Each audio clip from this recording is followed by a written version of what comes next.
अस्सलाम वालेकुम, मैं हूं अत्तर काज़मी। गुज़िश्ता रोज़ जनरल फैज़ साहब के हवाले से खबर सामने आई। आज भी उस खबर के ऊपर मुल्क में काफ़ी ज़्यादा डिस्कशन हो रही है। हमारे वज़ीर दिफ़ा ने आज कौमी असम्बली के बाहर खड़े होकर मीडिया से बात करते हुए कहा कि जनरल फैज़ साहब की खान साहब से पुराना ताल्लुक़ है, पार्टनरशिप है। उन्होंने क्या कहा, वो ये कह रहे हैं कि जनरल फैज़ की और इमरान खान साहब की पुरानी पार्टनरशिप है। आज जंग न्यूज़ की जो हेडलाइन है उसके मुताबिक जनरल फैज़ के 50 से ज़्यादा सियासतदानों से राब्ते थे, जिनमें से अक्सर पाकिस्तान तहरीक इंसाफ के सियासतदान हैं। अगर आप थोड़ा सा माजी में चले जाएं तो वज़ीर दिफा जो आज ये बात कर रहे हैं कि जनरल फैज़ और इमरान खान साहब के पुराने राब्ते हैं, ये अपने राब्तों का जिक्र किस तरह करते थे? क्या इनके कोई जनरल फैज़ से राब्ते थे? माजी में इन्होंने एक टीवी प्रोग्राम में क्या कहा? ये हमारे मौजूदा वज़ीर दिफा ये बता रहे हैं कि 2019 में उनसे जनरल फैज़, जिस वक्त वो सर्विंग थे, जिस वक्त वो हाजिर सर्विस थे, उन्होंने उनसे राब्ता किया और उनको कहा कि आप जो है पहले पंजाब की हुकूमत ले लें, उसके बाद आप वफाक की हुकूमत ले लीजिएगा। अब बड़ा क्वेश्चन ये है कि जब वो हाजिर सर्विस थे, क्या वो इस किस्म का राब्ता कर सकते थे? क्या वज़ीर दिफा ये सारी इंफॉर्मेशन किसी इंक्वायरी के सामने रखेंगे? और वज़ीर दिफा ने ना सिर्फ जनरल फैज़ साहब के हवाले से ये बात की, बल्कि एक टीवी प्रोग्राम में उन्होंने जनरल बाजवा साहब के हवाले से भी कुछ कहा। वो ये बता रहे हैं कि जब इलेक्शंस हो रहे थे, इलेक्शन नाइट को मैंने आर्मी चीफ को मैसेज किया। ये मौजूदा वज़ीर दिफा पिछले आर्मी चीफ जनरल बाजवा साहब के हवाले से कह रहे हैं। क्या ऐसे कोई सियासतदान राब्ता कर सकता है? ऐसे वो कोई बात कर सकता है कि जी मैं इलेक्शन हार रहा हूँ, मुझे फॉर्म 45 नहीं मिल रहा?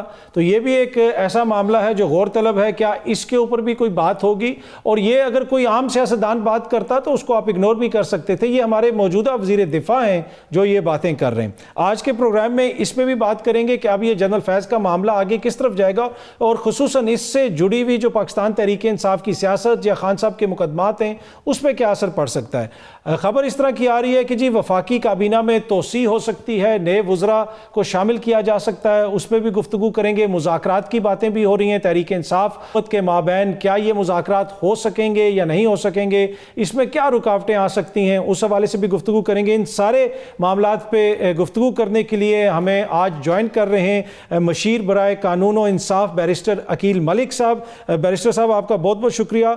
और स्टूडियो में मेरे साथ मौजूद हैं माहिर कानून बैरिस्टर साद रसूल साहब। बैरिस्टर साहब आपका भी बहुत बहुत शुक्रिया। बैरिस्टर अकील, मैं ज़रा आपसे शुरू करना चाहूँगा। पहले तो आपको मुबारक हो, सुना है कि आपका नाम भी आ रहा है, आप भी हलफ उठाने जा रहे हैं, क्या आप भी वज़ीर बनने जा रहे हैं? बिस्मिल्लाहिर्रहमानिर्रहीम। अतर काज़मी साहब बहुत बहुत शुक्रिया, खैर मुबारक। लेकिन जिसमें अल्लाह ताला की बेहतरी हो, जिसमें खैर हो, मैं तो वही दुआ करता हूँ। बाकी ये चीज़ें आने जाने वाली हैं, इनसे कोई वैसे आपको बता दिया गया है कि आपको 100% देना चाहिए, आपको कन्वे कर दिया गया है, और क्या जिम्मेदारियां दी? मैं आपसे नहीं, मैं आपसे सुन रहा हूँ और आप ही मुझे बता रहे हैं, क्योंकि अदरवाइज तो मेरा फोकस सिर्फ और सिर्फ काम पे होता है, और ये पोर्टफोलियोज या दीगर चीज़ें जो हैं ये मैटर नहीं करती। इंसान को अपने साथ one should be true to themselves और काम पे फोकस ही रखना चाहिए, बजाय इसके कि ये चीज़ें बाकी चलती रहती हैं। लेकिन अगेन मैं शुक्रिया अदा करूँगा, क्योंकि मैंने आपसे I have learned it from you कि ये इस तरह की कोई ख़बर चल रही है। ठीक, चले अब इसमें सर जो आपके पार्टनर्स हैं, इतलात इस तरह की भी हैं कि MQM के शायद कोई तहफ़्फ़ुज़ात हैं, आपके पास कोई ऐसी खबर तो नहीं? नहीं, मेरे पास खबर नहीं है। देखिए, मैं आपको ये ज़रूर बता सकता हूँ कि वज़ीर आज़म साहब ने जब पार्लिमानी पार्टी की मीटिंग चेयर की थी, उस पर वज़ीर आज़म साहब ने कहा था कि मैं रिव्यू करूँगा, और काबीना में भी एक्सटेंशन का अंदिया उन्होंने उस टाइम दिया था। ये तकरीबन आज से 3-4 हफ्ते पहले की तकरीबन गालबन बात है, और उन्होंने कहा था कि मैं नए चेहरे भी लेके आऊँगा। लेकिन ऑफ कोर्स ये वज़ीर आज़म साहब का इस्तकाक है, और वो बेहतर समझते हैं किसकी क्या कारकर्दगी है और किसको लाना है, किसको नहीं लाना। अच्छा, अब बैरिस्टर साहब, ये जो जनरल फैज़ वाला मामला है, इसकी क्या इतलात हैं हुकूमत के पास? ये मामला आगे किस तरफ जा रहा है? क्या खान साहब का भी फौजी ट्रायल हो सकता है? और जो अभी बातें मैंने आपको सुनवाई कि ये तो आपके अपने वज़ीर दिफा ये बताते रहे कि जनरल फैज़ जिस वक्त हाजिर सर्विस थे वो हमें मुख्तलिफ ऑफर्स करते रहे, क्या उन मामलात की भी कोई तहकीकात हो रही है? देखिए, तहकीकात हुकूमती लेवल पे तो नहीं हो रही। तहकीकात जो इदारा है वो खुद ही कर रहा है, और ऑब्वियसली आर्म फोर्सेस, क्योंकि उनके ये रिटायर ऑफिसर हैं और वो तमाम तर मामलात को देख रहे हैं, so it wouldn't be fair for me to comment too much upon it. लेकिन जहाँ तक आपने ख्वाहिश साहब की बात की और उनके क्लिप्स चलाए, ख्वाहिश साहब खुद अपने बयान की वजाहत करेंगे कि जो बात हुई, क्योंकि मैं तो उस टाइम नहीं था मेंबर ऑफ पार्लियामेंट, वो उस टाइम मेंबर ऑफ पार्लियामेंट थे, उसके बाद वो काबीना का हिस्सा भी थे, तो वो खुद वजाहत करेंगे या खुद उनका वजाती बयान आ जाएगा। जहाँ तक ये बात है कि उन्होंने टीवी पे आके कुछ बोला, और इवन के एक्सटेंशन के टाइम पे या अदरवाइज़ या इलेक्शन के हवाले से, तो वो उसमें ख़ुद बेहतर बता सकते हैं, क्योंकि मेरे पास तो नॉलेज नहीं है या इन्फॉर्मेशन नहीं है कि उस टाइम क्या अनफोल्ड हुआ, क्योंकि मैं उस पर अगर उनकी बात पे कमेंट करूं, क्योंकि मैं उस conversation, I am not privy to that conversation, so it wouldn't be fair for me to comment on this कि उनकी आपस में क्या बात हुई या क्या मैसेजेस एक्सचेंज हुए, वो खुद ही बता सकते हैं। जहाँ तक आपने बात की इदारे के हवाले से, तो मैं समझता हूँ बड़ी अच्छी खुशाइन बात है। एक इदारे ने एक एग्जाम्पल सेट कर रहा है कि किसी भी इदारे में काली भेड़े हों, and I think we should also take notes, और हमें भी लेसन और इंस्पायर होना चाहिए कि बाशमूल हमारे इदारे के पार्लियामान में अगर ऐसे कोई लोग हैं तो जो पाकिस्तान की तरक्की में हाइल हुए हैं या हो रहे हैं, तो बिल्कुल हमें भी उनकी निशानदेही करनी चाहिए, हमें भी उनका एहतसाब करना चाहिए। ठीक है, और ये अच्छी बात है और अच्छी रवायत है। ठीक है। अच्छा साद रसूल साहब, ऑब्वियसली अगर इस पर भी आप कमेंट करना चाहते हैं तो ज़रूर कीजिएगा, लेकिन एक और जो इस वक्त बात बहुत ज़्यादा डिस्कस हो रही है राब्तों की, मुज़ाकरात की, कि मुज़ाकरात हो रहे हैं, हुकूमत भी शायद आप कोई कमेटी बना दे। आपको लगता है कि मामलात कोई आगे बढ़ सकेंगे, या अभी भी आपको लग रहा है कि ये बस 1-2 दिन कोई हलचल होगी, उसके बाद मामला रुक जाएगा?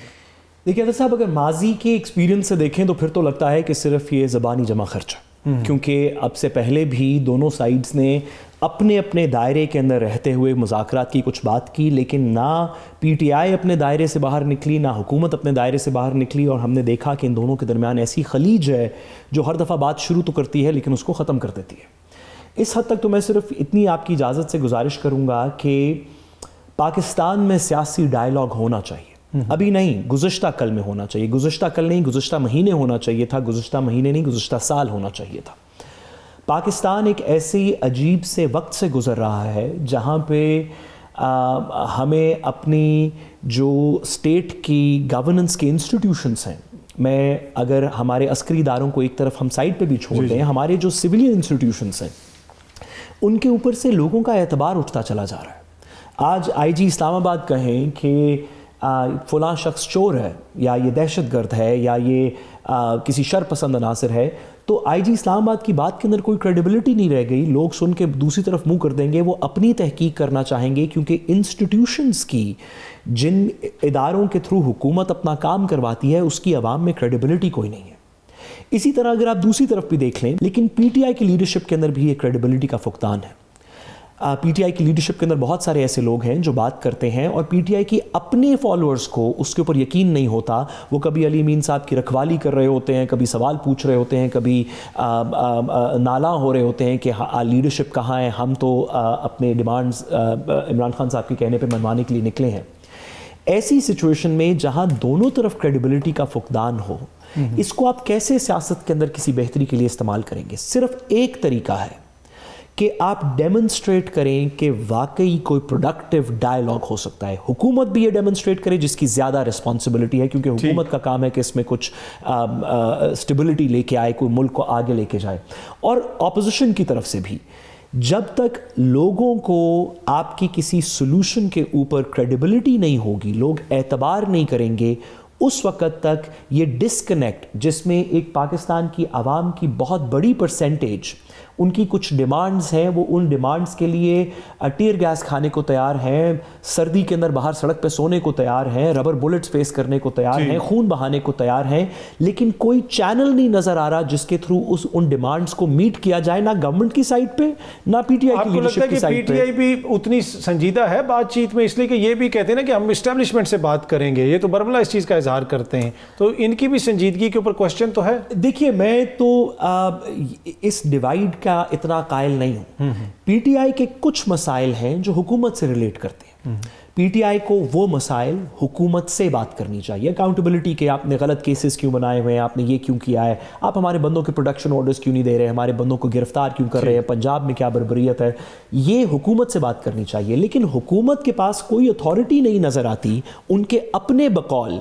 डिफेंस मिनिस्टर साहब की भी आपने बात सुन ली, उनके पास फॉर एग्जांपल 9 मई के लिहाज से कोई अथॉरिटी नजर नहीं आती। ठीक है। हुकूमत ये नहीं, कल सुबह तावला तारड़ साहब खड़े होकर ये नहीं कह सकते कि हमने पीटीआई को 9 मई के ऊपर हमने सेटलमेंट कर लिया, हम आगे बढ़ना चाहते हैं। कुछ बातें इदारे से करनी पड़ेंगी और करनी चाहिए, और कुछ बातें हुकूमत से करनी पड़ेंगी और करनी चाहिए। हम सब पाकिस्तानी हैं इसके अंदर। ये आर्टिफिशियल डिवाइड जो हैं, जब मुल्क के अंदर इस तरह के इमरजेंसी हालात हों तो इन आर्टिफिशियल डिवाइड्स के ऊपर नहीं जाना चाहिए, जिससे बात करके पाकिस्तान में आगे का कोई तरक्की का सॉल्यूशन निकलता है उससे बात करनी चाहिए। एक छोटी सी यहाँ पे ब्रेक ले लूँ, ब्रेक से वापस आएंगे तो प्रोडक्शन ऑर्डर्स के ऊपर थोड़ी सी बात करेंगे।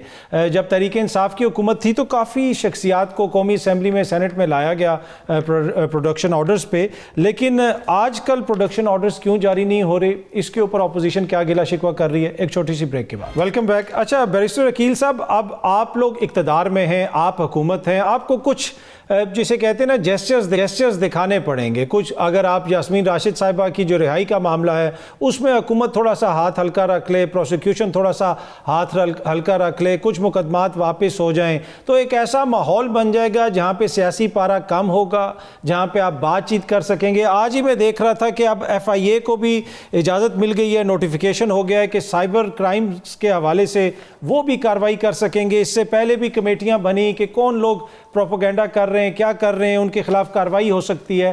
तो लगता है इस तरह कि आप लोग कॉन्स्टेंटली एक इस मोड में हैं कि आपने अपने लोगों के खिलाफ कार्रवाई करनी है, लोगों को किसी तरीके से फतह करना है। सियासत तो मेरे ख्याल में बातचीत का मामला होता है, सियासत में तो आपको लोगों को साथ लेके चलना पड़ता है। तो कोई जेस्चर आप भी दिखाएं ताकि ये मुज़ाकरात आगे बढ़ें।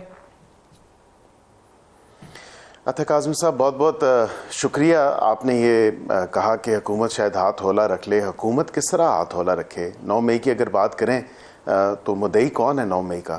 ये मुझे बताएं कि 9 मई के वाक़यात कहाँ पे हुए थे? कि हम तो बस ये थे, हुकूमत किसी किस्म का रिलीफ नहीं दे सकते 9 मई के वाक़े पे या दीगर जो मुल्क के ख़िलाफ़ जो मामलात हुए हैं। अब यहाँ पे मुद्दई भी हमें ही कहता है कि डिले आपकी वजह से है, मुल्ज़मान भी हमें ही कहते हैं कि डिले आपकी वजह से है, और हम अदालतों पे कहते हैं कि जी डिले अदालतों की वजह से। तो कुछ समझ नहीं आ रही इस बात की। हम तो बिल्कुल कानून और आइन के मुताबिक जो 9 मई का बिलखसूस जो है सारा मामला, उसको तो एज़ इट इज़, अगर डिलेइंग टैक्टिक्स कोई कर रहा है, GHQ की एक मिसाल दूंगा क्योंकि वो ट्रायल मैंने खुद ऑब्ज़र्व किया। 129 जो है मुल्ज़मान हैं उसमें, और 1.5 साल बाद उसमें फ़र्द जुर्म आयद हुई है। हालांकि ठीक है, मैं मान भी लेता हूँ, काउंटर आर्ग्यूमेंट आएगा इनकी तरफ से कि काफ़ी चलान जमा नहीं थे, लेकिन जो चलान जमा थे उस पर तो कम से कम जो है कोई प्रोसीडिंग्स होनी चाहिए थी। फिर आप कहेंगे प्रोसिक्यूशन वीक है, प्रोसिक्यूशन कमज़ोर है। बिल्कुल प्रोसिक्यूशन ना वीक है ना कमज़ोर है, लेकिन ये आए रोज़ वो जो मुल्ज़मान है 129 मुल्ज़मान, अब वो कभी एक आता है पेश होता है, वो कहता है कि जी आज माफ़ी हाज़िरी मुझे दे दें, अगले दिन किसी और की एग्जाम्शन एप्लीकेशन आ जाती है, फिर उससे अगले दिन जो है एक और दरख्वास्त आती है कि जी मैं आज पेश नहीं हो सकता, ये पेश नहीं हो सकती। सो ऑफ कोर्स ये भी देखें ना, अदालतों के साथ या अदालती निज़ाम के साथ आंख मचोली तो नहीं खेली जा। बैरिस्टर साहब, कल जरताज गुल साहिबा इधर आई हुई थी तो उनसे बात हो रही थी, उनके ऊपर भी फर्द जुर्म आयद हुई है। वो GHQ जो हमला केस है उस सिलसिले में वो गई हुई थी, तो वो बता रही थी कि 9 मई को मैं तो DG खान में थी, वहाँ पे भी मुझ पे मुकदमा है, लाहौर में भी मुझ पे मुकदमा है और पिंडी में भी मुकदमा है। तो कैसे हो सकता है कि एक शख्स 3 जगहों पे मौजूद था? तो आप नहीं समझते कि ये प्रोसिक्यूशन ने जिस तरह के मुकदमे किए हैं उससे मामला मजीद पेचीदा हो गया? देखिए, बिल्कुल मैं इस हद तक तो इत्तेफाक करता हूँ कि ठीक है, उनकी अगर फिज़िकल प्रेजेंस नहीं थी, लेकिन अगर उन्होंने इंसाइट किया और अगर भिजवाया लोगों को, या उसके स्पेसिफिक फैक्ट्स क्या हैं केस के, वो तो मैं नहीं आपको बता सकता कि उनकी या स्पेसिफिक क्या इन्वॉल्वमेंट है। लेकिन एक बात आपने देखें ज़रूर की कि हुकूमत पे ओनस ज़्यादा है, और हम ये नहीं कहते कि अब PTI की तरफ से मुज़ाकरात की बात अल्लाह अल्लाह करके 10 महीने बाद, 10 महीने से तो हम लगे हुए हैं, आप भी गवाह हैं, मीडिया भी गवाह है। वज़ीर आज़म साहब की मेडन स्पीच से लेके all the way up till now we been saying time and again कि आप बातचीत करें, सियासी मसलों का सियासी हल निकालें, सियासी लीडरशिप इकट्ठे बैठे, यही ये कहते रहे कि इनकी औकात क्या, इनकी जुर्रत क्या, इनकी मजाल क्या, इनके पास तो इख्तियार ही नहीं है। देखिए 9 मई का वाक़तन हमारे पास इख्तियार नहीं है। मैं दो टोक बड़ा ओपनली नो फिल्टर्स आपको मैं बता रहा हूँ कि 9 मई के केसेस में वाक़तन हुकूमत के पास वाक़ई इख्तियार नहीं है। वो फ़ौजी तनसीबात पे हमला हुआ है और जो हमला किया गया है वो अगर ये समझते हैं कि ये बेगुनाह थे या इनके लोग जो इनसे मुराद के इनके जो लोग मुलविस हैं वो अगर 265K की दरख्वास्त दे दें या हाई कोर्ट जाके रिलीफ लेना चाहें, सुप्रीम कोर्ट जाके रिलीफ लेना चाहें तो वो ज़रूर लें। मैं किसी के रिलीफ में हायल नहीं होता, लेकिन जो वीडियोस मौजूद है जिन लोगों को और जो असल कल्प्रिट्स हैं उनको तो कम अज़ कम जो है कैफर के आधार तक आना चाहिए। अच्छा, यहाँ पे एक सबसे जो मैं एक इंपॉर्टेंट पॉइंट है, एक आखिरी पॉइंट मुझे प्लीज अतर कासिम साहब प्लीज एक आखिरी पॉइंट, यहाँ पे कॉन्फिडेंस बिल्डिंग मेजर्स बिल्कुल हुकूमत का ओनस है। हम ऑन द ब्रॉडर एंड जो स्पेक्ट्रम है, on the wider end of the spectrum हम बात करेंगे। ऑल इनकम्पेंसिंग आर्ग्यूमेंट्स होने चाहिए। ये क्या बात होगी खाली जी 9 मई पे बात कर लें या खाली जो है आप XYZ पे बात कर लें। हम तो गैर मशरूत जो है वो मुज़ाकरात की बात कर रहे हैं और उसमें ये चीज़ें शामिल होंगी। ये नहीं कहा जा रहा कि ये चीज़ों को या निकाल दिया जाएगा या साइडलाइन कर दिया जाएगा। जब आपने बात करनी है, कोई हल निकालना है। अच्छा, ये बताएं कि बात करने के लिए आप लोगों ने कोई कमेटी फाइनल की है? इस तरह की खबरें भी आ रही थी कि हुकूमत की जानिब से भी कोई कमेटी बनाई जा रही है। इन्होंने कमेटी बना दी है। मैं बिल्कुल आपको अर्ज कर देता हूँ। देखिए उन्होंने अब 10 महीने से हम गुजारिश कर रहे हैं, 10 महीने बाद अगर उन्होंने एक कमेटी बना दी है तो 10 दिन तो हमें कम से कम दें। मतलब ये तो नाइंसाफी ना करना हमारे साथ। नहीं ठीक है, अब हमारी ये नहीं देखिए यही बात है। अब मैं आपको बसाद एहतराम में ये कहूँ कि 10 महीने जहाँ इंतजार हुकूमत ने किया, हुकूमत खाली एक पार्टी की नहीं है, हुकूमत इत्तेहादियों की है। हुकूमत इत्तेहादियों से भी मशावरत करेगी। अभी तुम्हारी इंटरनल अपनी डिस्कशंस चल रही हैं कि और अभी वैसे कोई नाम फ्लोट कर रहे हैं? मुझे ब्रीफली बताइएगा, कोई नाम फ्लोट हो रहे हैं गवर्नमेंट में कि कौन हो सकता है उस कमेटी? नहीं देखिए मैं बिल्कुल नहीं कह सकता कि इसका नाम है इसका नहीं है। मैं मेरी आदत नहीं है गलत खबर मैं प्रेजेंट करूं। डिस्कशन हो रही है और हम एंगेज जरूर करेंगे। मैं ये जरूर कह रहा हूं कि एंगेजमेंट जरूर होगी, बातचीत जरूर होगी, लेकिन थोड़ा सब्र किया जाए। जहां 10 महीने थे हमें 10 दिन तो दे दें। 10 दिन दे दें, ठीक है। अच्छा बैरिस्टर साहब, बैरिस्टर साद रसूल साहब, अब प्रोडक्शन ऑर्डर्स की हम प्रोग्राम से पहले भी बात कर रहे थे कि एजाज चौधरी साहब हैं, वो सेनेटर हैं, 1.5 साल तकरीबन उनको होने वाला है, उनका प्रोडक्शन ऑर्डर जारी नहीं हो रहा। माजी में जिस वक्त पाकिस्तान तहरीक इंसाफ की हुकूमत थी, आसिफ जरदारी, साद रफ़ीक, हमजा शहबाज, शाहिद खाकान अब्बासी, एहसन इकबाल, सैयद खुर्शीद शाह, फरयाल तालपुर, आगा सराज दुरानी, MQM के रहनुमा जावेद हनीफ और आखिरी दिनों में तो अली वज़ीर साहब को भी ले आगे थे वोट डालने के लिए, हुकूमत के खात्मे के लिए। अब ये प्रोडक्शन ऑर्डर का जारी ना होना, ये प्योरली एडमिनिस्ट्रेटिव मामला है या इसमें भी आपको सियासत नज़र आ रही है, या इसमें भी हुकूमत का ये है कि जनाब इनको हमने पनिश करना है तो लिहाजा प्रोडक्शन ऑर्डर जारी नहीं करेंगे? देखिए अली वजीर साहब वाला जो आपने प्रोडक्शन ऑर्डर कहा, ये तो मेरा ख्याल है वोट ऑफ नो कॉन्फिडेंस उनको बुलाया गया था। तो जब सिंध हाउस के अंदर भी लोग मौजूद, वो PTI ने भी वैसे उनका पहले जारी नहीं किया था, जब वो तो हालात बदल गए थे तो फिर उनका जारी हो गया था, बस हो गया जी। मैं अदर साहब आपको गुजारिश करूं कि मुझे वो दिन याद हैं, आपको भी याद होंगे, जब टेलीविज़न के ऊपर सबसे बड़ी खबर ये थी कि आज फ़लाँ का प्रोडक्शन ऑर्डर जारी हो गया, आज फ़लाँ का प्रोडक्शन ऑर्डर जारी हो गया। ऐसे लोग जिनको बेल्स नहीं मिल रही थी, वो प्रोडक्शन ऑर्डर्स के ऊपर 2-2 हफ्ते 3-3 हफ्ते पार्लियामेंट्री लॉजेस के अंदर आसिफ जरदारी साहब तो आए थे और उन्होंने हामिद मीर साहब को इंटरव्यू भी दे दिया था, इंटरव्यू रुक गया था बाद में कि ये कैसे हो सकता है कि एक कैदी का जनाब इस तरह इंटरव्यू चला। और लोग हफ्तों महीनों पार्लियामेंट्री लॉजेस के अंदर रहे। मैं उस वक्त सोचता था अपनी नाकिस अक्ली में कि जब हुकूमतें बदलेंगी तो इस हुकूमत के ऊपर, यानी नून लीग की डोमिनेटेड हुकूमत पे, जिसने इतना शोर मचाया कि हमारे लोगों के प्रोडक्शन ऑर्डर्स जारी करें, जिन्होंने असेंबली के सेशंस के अंदर हर किस्म की तकरीरें की, वॉकआउट्स किए, असेंबली के फ्लोर के बाहर इकट्ठे हो गए, नेशनल असेंबली के बाहर प्रेस कॉन्फ्रेंसेस की, कि इतना शोर मचाया कि प्रोडक्शन ऑर्डर्स जारी किए जाएं। मैं सोचता था कि जब इनकी हुकूमत आएगी तो कोई सूरत नहीं कि कोई ऐसी ऑपोजिशन हो जिसके अंदर पार्लियामेंटेरियंस जेल में हो और प्रोडक्शन ऑर्डर पे ना हो। जिस तरह हमारे बहुत सारे और भरम टूटे इस वक्त के अंदर, ये वाला भरम भी लगता है कि टूटा हुआ है।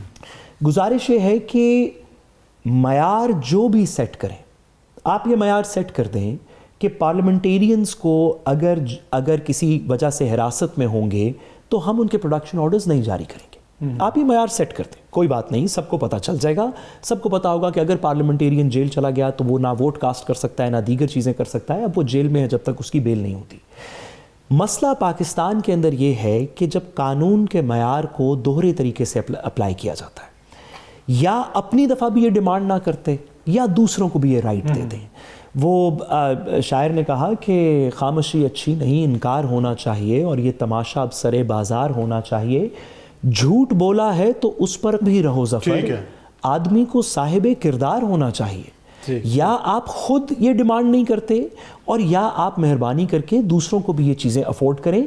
इस तरह की दरमियान की, अनफॉर्चुनेटली लफ्ज़ इसके लिए मुनाफिकत का ही इस्तेमाल किया जा सकता है, किसी भी सियासतदान को जेब नहीं देती। मैं एक जुमला और कहता चलूँ, हमने सियासत के अंदर पाकिस्तान में जमहूरियत में नए नॉर्मल्स क्रिएट करती हैं। ठीक है। ऐसी चीज़ें जिन पे हम पहले प्लॉजिबल डिनाइबिलिटी रखते थे, हमने उसको नॉर्मलाइज कर दिया। फॉर एग्जाम्पल, मैं बैरिस्टर वकील साहब से एक जुमले में कहना चाहता हूँ कि बैरिस्टर साहब की इंफॉर्मेशन के लिए पाकिस्तान के जितने इदारे भी हैं, आप उन सब से बात कर सकते हैं, वो सब आपके ताबे हैं। कम से कम आइन और कानून में ये कहना कि हम फला इदारे से बात नहीं कर सकते, वो उनका काम है, ये हमारा काम है।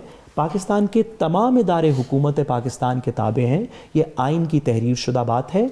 ठीक है, डी फैक्टो शायद आप ना कर सकते हो, लेकिन डी ज्यूरे पोजीशन को कम से कम लोगों के सुनने के लिए ही, कम से कम किसी इदारे के ऊपर से ये नहीं कह सकती कि हमारा कोई इख्तियार नहीं है। तमाम लोगों के यकीन मुझे जरा मौला बख्श चांडियो साहब ने ज्वाइन किया। चांडियो साहब, बहुत बहुत शुक्रिया सर, थैंक यू सो। मेहरबानी, मैं आपका भाई हूँ। अच्छा सर, पहले तो ये बताएं कि पाकिस्तान पीपल्स पार्टी मुज़ाकरात के हवाले से क्या मौक़िफ़ रखती है? आप समझते हैं कि तहरीक इंसाफ से मुज़ाकरात होने चाहिए हुकूमत के? हमने तो शुरू से कहा है बगैर मुज़ाकरात के तो मामला नहीं होंगे। बड़े से बड़े बहरानों पे भी काबू पाया जा सकता है कि एतमाद की फिजा करके तमाम जो पार्टियां हैं, ग्रुप्स हैं, जो जिनका हिस्सा बनता है, वो सब स्टेक होल्डर सबके सब मिलकर बैठे हैं।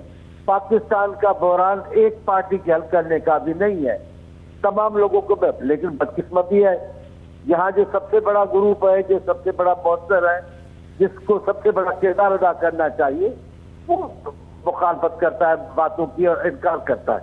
बाकी तो किसी पार्टी ने कभी इनकार नहीं किया बातों से।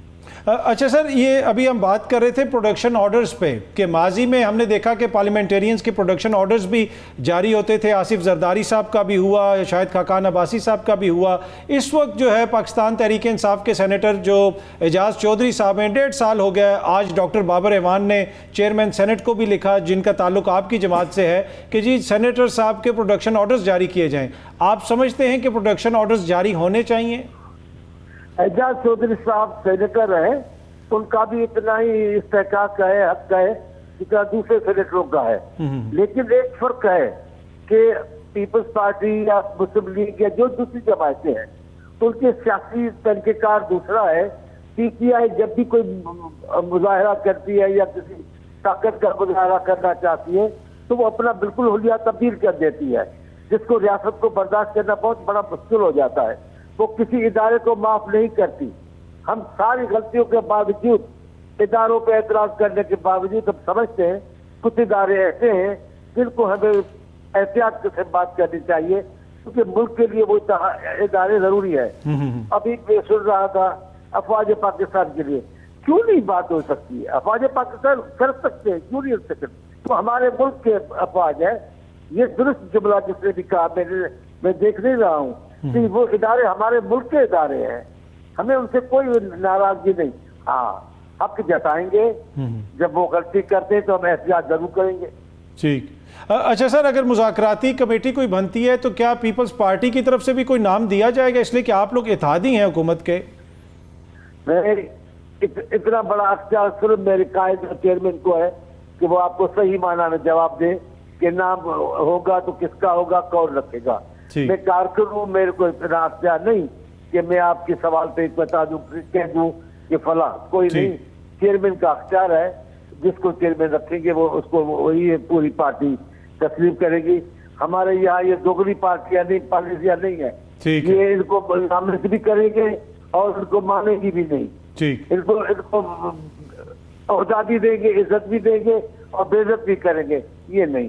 हमारे यहाँ के इनका अख्तियार है, ठीक है, वो इतनी बड़ी इतनी सतह का फैसला इतने फोरम पे इतने मेंबर को नुमाइंदगी को भेजने। अच्छा सर, आखिर में जरा ब्रीफली बता दें कि नून लीग के साथ जो आपका इख्तलाफ चल रहा है, वो बिलावल साहब ने भी तहफ़्फ़ुज़ात का इज़हार किया कुछ मामलात पे, वो कोई मामला ज़्यादा संगीन तो नहीं हो रहा? संगीन नहीं होना चाहिए। जो मैं अखबारों में पढ़ रहा हूँ कि हुकूमत की तरफ से भी कहा जा रहा है कि हम इस मामला पे ये तहफ़्फ़ुज़ात दूर करेंगे, ये अभी की नहीं है। वो जिस काबीना में बिलावल साहब खुद भी वज़ीर ख़ारजा थे, उस जमाने से हमारे तहफ़्फ़ुज़ात थे, सैलाब के जमाने से, सैलाब के हवाले से भी किए गए वादे हमारे साथ पूरे नहीं किए गए।